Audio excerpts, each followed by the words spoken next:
Suppose I get the big speech. $1, $2 words in it. Mulder, you're all washed up. Put your best shirt on, we're back to make fools of the fools whose research lacks. Started drinking as a boy, now I'm an old man, but I just want one last kick at the can. So who knows what's behind that door? Just suit up, soldier, get ready for war. I'm sorry that you got it to be so, but this is not even a show. Sorry if you got it to be so, but this is not even a show.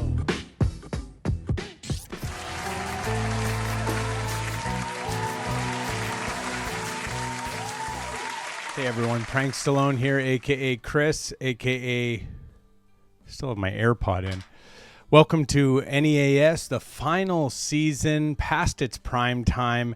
At the beginning of this year, we decided, hey, let's figure out somebody to pass on the channel to, but it's become clear that nobody wants the channel, and so we've decided instead to work towards the greatest finale in history. Will it live up to the billing? Almost surely no. Anyways, though, we've got a great episode for you this week, and before we get to the clips, well, we got to get small. Day One Colton is our newest interviewer, and one thing he hates is fake friends. That's why he talked to a couple of candidates vying for Matt Gaetz' vacated Florida House seat. First, he talked to Greg Merk, a man who surely will not win, but a man who really defended and stuck behind Donald Trump and who did not get the favor returned. Check it out. Hello, everyone. Welcome back to the program. Today, we're joined by, he's a candidate. He's running for Matt Gaetz, his vacated seat in the Florida House, not the Florida House, but the U.S. Congress and District 1. And his name is Greg Merk. Merk, do you know what that means? What does that mean? Oh, like it's used sometimes Merk, like I'm gonna murk somebody or whatever. Oh, yeah, okay, yeah. In place of murder or whatever, in the sort of in the circles that I used to run in, but I'm cleaned up my act and everything like that. But let's get down to it, man. You're running for this seat in Congress as a Republican. You are a Donald Trump supporter. True or false? Yeah, absolutely true. Yes, 100%. I would say it's safe to say you're a day one. Like a day one homie. Do you know what I mean? Like you've been there since the start. Unwavering support, correct? You've been on the Trump train for 7 years now. Oh, absolutely. Well, as soon as I knew Trump was going to win when he got the nomination, 100%. Listen, 100%, I was America First MAGA before they even talked about America First MAGA. I've been a Trump fan ever since, and he is the guy to get the job done. Totally 100% agree. And it's like, I love hearing you say this stuff about him. And it's like, you're pretty much got his back no matter what. I was seeing your tweets are very positive about him. You're like, oh yeah, he beats women. Yeah, he beat 2 of them and it was perfectly legal. I thought that was quite funny. But one thing that I've noticed, and let's really get down to it. We can't mince words here. Your day one homie, your squad member, Donald Trump, D-Trip, he is not got your back at all.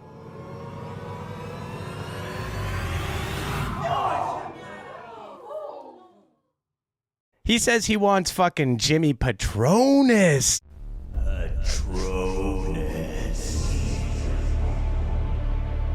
To be in there. And what the fuck is going on with this shit? I'm not even joking with you right now. What the fuck is up with this shit? You got his back fucking day one. Now he's going to come out for Jimmy Patronus?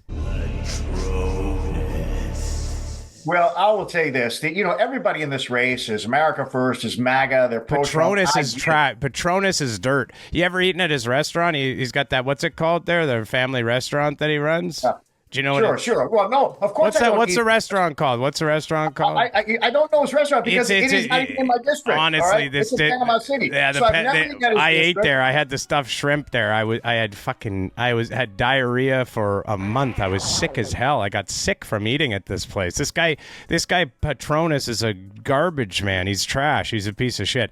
And the fact that Donald Trump, who's basically, you've been had his back for the whole entire time, he's going to come out for Patronus? Fuck that. I say fuck Trump then in that case. Why has he not got your back? Well, I'll tell you why. Because I have not had 5 minutes sit down with Donald Trump. Because I can. Why won't he even talk to you? Why won't he even talk to you? You've had his back. I noticed you tweeted at him. He didn't even like it, or he didn't reply or anything like that. But you're fighting hard, and he doesn't even seem to even know that you're around or anything. And he's fucking trying to get Patronus in there. Well, I mean, Patronus. I heard Patronus got a micro penis. I heard Patronus is hung. I heard he's hung like a dormouse, Patronus. But honestly, to be honest with you, I did get sick eating at his restaurant. I was very sick, and I think everyone I know has gotten terribly, terribly sick with all kinds of diseases from his disgusting rat-infested restaurant. But you were on Rush Limbaugh's show. And you were a caller on there, and you talked to Rush Limbaugh. Within 1 year, he was dead. Care to comment? Well, it was a sad day for American politics, and I can only imagine what Rush Limbaugh would be talking about today. This has been a historic election. But he can't, because he passed away very soon after your phone call to him. Suspiciously soon after you spoke to him, he was then deceased and was dead and in the ground. And it makes you wonder about that. It is sort of suspicious. You said Matt Gaetz is going to make a great attorney general. He's not going to do it anymore because of all the money he gave to the children. Yeah, I did say that, and I believe that he would have. Listen, but does it matter that he did all this? That he sent the money to the children? Look, what he's accused of and what we know to be true are two different, vastly diametrically opposed realities. The truth of the matter is, if you even eat a single thing from Patronus's garbage seafood restaurant, you will be sick for 6 to 8 months. I guarantee it. Patronus.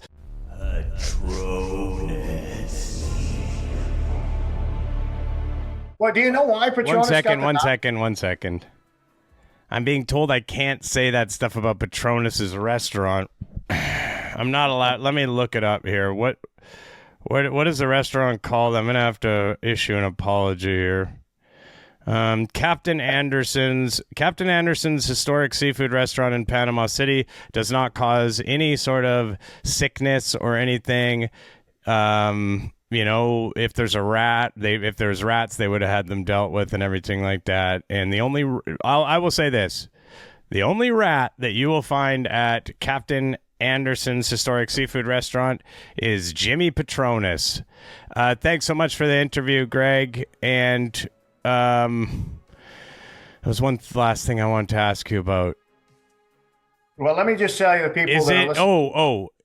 There's a big swinging pineapple community in Florida. Are you at all trying the swinging community, the swinging lifestyle? Are you at all trying to court their vote? Listen, you can go to my website. You can find out if you want to know who I am. It's in the This is a question. This is a straightforward question. Do you know what the pineapple community is? Do you know what the pineapple swinging community is? Yeah, but they're huge in Florida. Are you going to try to court their vote at all? What I am is a Christian American, heterosexual, pro-life, right-wing, staunch to a constitutional. Totally heterosexual, 100%. Never even thought about it. And any questions from there? Go to my website at votemerk.com. Never even thought about it. Go to votemerk.com. I never even had a little thought up in the head about it. Patriot Pete was very thankful for his ability to call into radio shows and lie about whatever he wants, and that's what he decided to do this year. Happy Thanksgiving. It was a long time ago for me, but my understanding is it just happened for a lot of the American folks.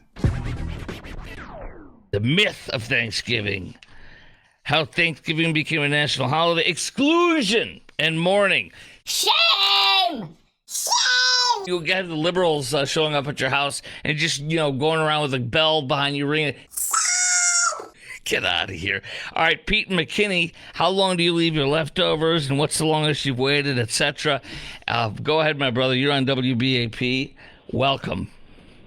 Thanks for taking my call, Chris. I think Thanksgiving also, it's important that we show what we're thankful for. And I think one thing I'm thankful for is people who have served in the military. And Yes. I'll be honest, I'll take my flowers right now as well as a military man. I'll take my thanks from you on this day. I will thank you, my brother. And by the way, what outfit did you serve with, and how long did you serve? Where did you go in the theater at all?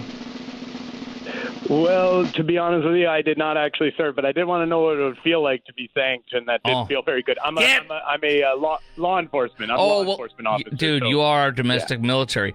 Pete, thank you. How many years you got in as a peace officer? How many years you got in as a peace officer? I'll be honest, I'm not actually a police officer. I wanted to see. All right, take care. Brian and Carrollton, you are on News Talk 820 WBAP. Hello, what do you got?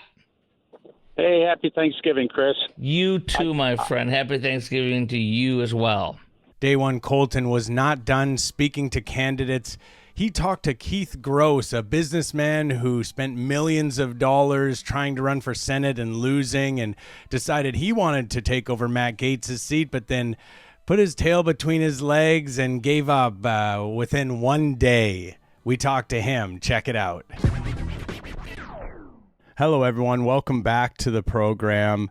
We are joined now by a gentleman who ran for the Senate in Florida against Rick Scott and briefly, I guess, didn't run, but considered running for the Florida 1st congressional seat vacated by Matt Gaetz. And his name is Keith Gross. Keith, thanks for joining us today on the program.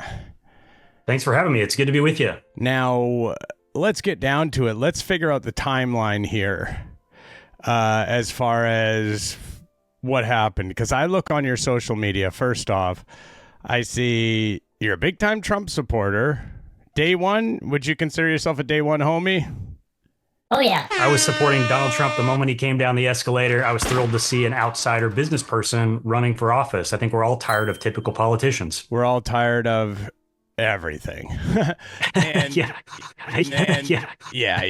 And I'm tired of businessmen too, to be honest with you, but I'm just tired of it all. But the thing that I found interesting is, like, I saw on your social media, you announced on the 25th, I am going to run to fill the seat vacated by Matt Gaetz. And I believe you even changed the website to make it Keith for Congress, and you did some things, safe to say. And then on the same day, January or November 25th, I saw that you also then basically said, okay, never mind. And what happened there? Why did you not get to run for the Congress? It's not fair. You were so nice to Donald Trump. I saw that you endorsed him. It's your pinned tweet on your Twitter account, X account, sorry. It's your pinned X. And yet, when it comes down to it, what does that guy do to you? He endorses Patronus? Patronus. Well, I mean, in fairness, he also endorsed Rick Scott, right? So he endorsed both of your opponents in spite of the fact. So basically, you have his back the whole time. You're like, yo, man, vote for this guy. This guy's the best. I love him. And then it comes time for you to do your thing. And he basically says, I don't think you should vote for this guy. I think you should vote for his opponent. Does that hurt you to find out that in some ways Donald Trump is a little bit of a fake friend? I wouldn't call him a fake friend. I think that's a mischaracterization. If you look at the number of people that support Donald Trump, obviously it's a lot of people. He can't possibly endorse every person running who also supports him. Patronus is such a little weasel. We hate Patronus, right? Or don't we hate Patronus? With his seafood restaurant. And honestly, the truth of it is like, you live in Panama City, right? I do live in Panama City. So they have a seafood restaurant that Patronus and his family owns. I'm not allowed to say. I got in trouble before saying that I got sick eating there, but I will just say that I had the stuffed shrimp, and I stuffed something else after that, my toilet, for a number of weeks afterwards. This is really bad stuff. I think I saw a cockroach in there one time. And would you like to comment on that Donald Trump would endorse this guy, Patronus? Look, I think you're definitely entitled to your opinion, and we all are. But when we're thinking about endorsements, what we really need to look at is whether or not. I never said 100% that I said I may have. I said, yeah. I can't say the cockroach thing. Hang on, I have to read it. Look at the recent election results. What we saw is this is across important. the nation. This is important because it's a legal thing. I have to read out. Do you know what's the name of the Patronus restaurant? I'll leave that for you to settle with your counsel. I gotta figure. I gotta get it. I gotta read this because I've got. But your real underlying question is, why did I withdraw from consideration for Congressional District 1? Captain Anderson's historic seafood restaurant in Panama City does not have cockroaches. I have never seen cockroaches there, and it has not caused me to get sick or anything like that. So, you put a lot of money into this campaign. You spent a lot of your money. I read that you almost spent $1 million. Is that true? I spent well north of a couple $1 million. You spent a couple $1 million on running for. Now, I'm not an expert. So before we get off track, I'm not an expert. There's going down rabbit holes. Keith. So Dalton, we've got to revisit some of the first things you mentioned. Keith, you spent $2 million, more than $2 million, and I looked at the numbers. What the heck? That's not a good return on investment. Do you think if Donald Trump had helped you out and said, "Hey, this guy Keith," even a simple thing like, "He's not so gross," that's my Donald, and anything like that, just to say, "I don't hate this guy." Do you think maybe you would have got more than whatever? Like, you got less than 10% of the vote. I don't know if you know that. Well, I think you're on question about number 12, and we haven't answered the first one yet. That's kind of my style. That's kind of my style of interviews, to be honest with you.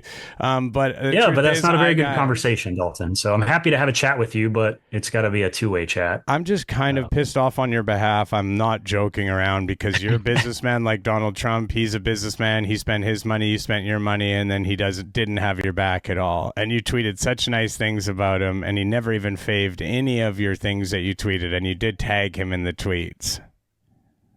I am happy that he won re-election. I think it's the first step in saving this country. And when we look at the number of people that showed up and voted. How did you get all the money?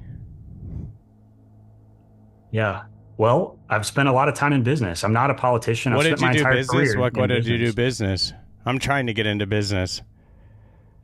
Yeah.